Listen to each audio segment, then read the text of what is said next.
Good afternoon. Welcome to All About Animals. I'm Sherry Graditor, and I am at the Equestrian Connection in Lake Forest with Diana Schnell, who is the founder of this organization.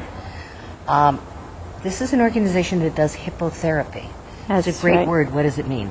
Hippotherapy. Hippo is Greek for horse, and so it's therapy while on horseback. So hippotherapy itself is direct treatment by a physical, speech, or occupational therapist aside of horse while the child or disabled individual rides on the horse. So they use the horse as a therapy tool, like they would a ball or something in an office. How does a horse work as a therapy tool?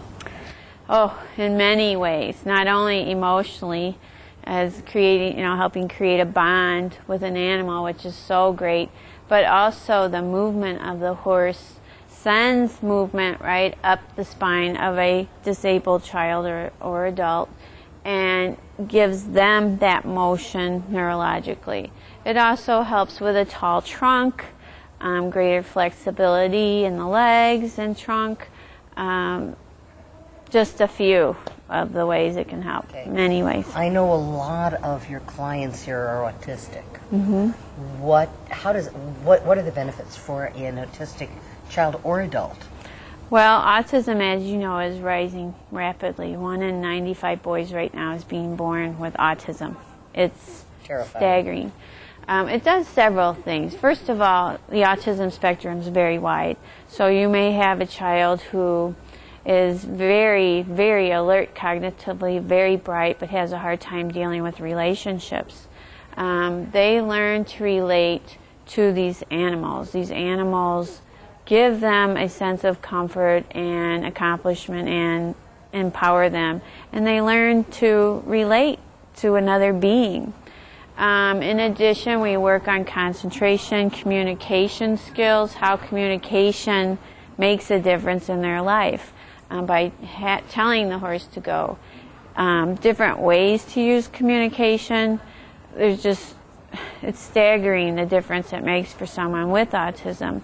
In addition, we try to empower them with the skill of riding because they often can't be on a sports team where there are 10 or 20 other players. This definitely empowers them with a skill they can do and something they can control in their life. You mentioned to me once, and it bears repeating, a child who has been in a wheelchair all of his life, looking up at the world, and is suddenly on a horse. Comes alive on a horse. Comes alive, changes their perspective on everything. Now, how do you get your horses? How many do you have? Right now we're full. We have 20 horses, and we get them from all different places. They're all sizes and shapes. We have many generous people in our area who offer their horses once a child outgrows, say, a horse, and the child goes on to college. We have retired Chicago police horses. Well, they've got to be good and steady, too. They're very steady. They're very fun. They're very patient and non-reactive to noises and so forth. And then we also have horses we've rescued to keep them from being destroyed just because they don't have a home. So many different places. We're very selective, though, because we need the horse to be sound.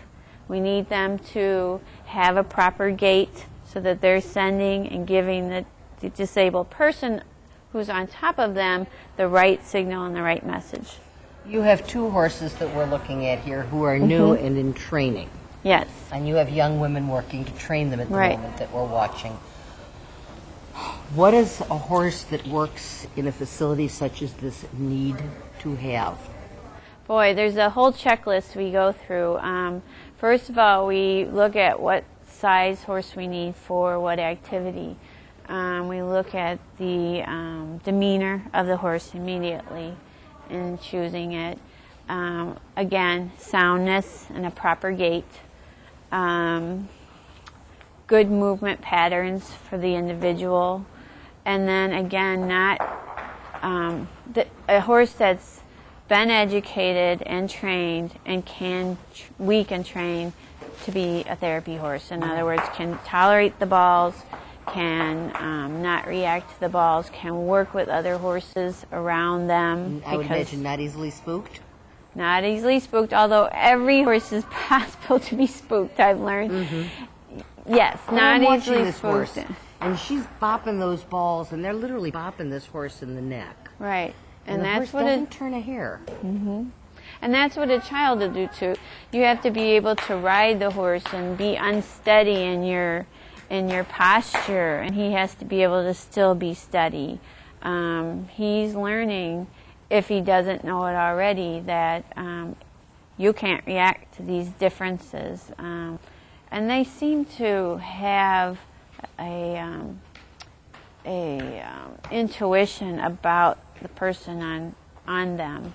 They seem to know that these individuals are often have special needs, and sometimes have the gift that they can adjust what they're doing based on that person To balance on the top person of them. on top right. of them. It's really interesting. Now the big horse there, that'll be a horse for it's a very, very great horse, and it'll be for individuals who can run on their own without a therapist at their side.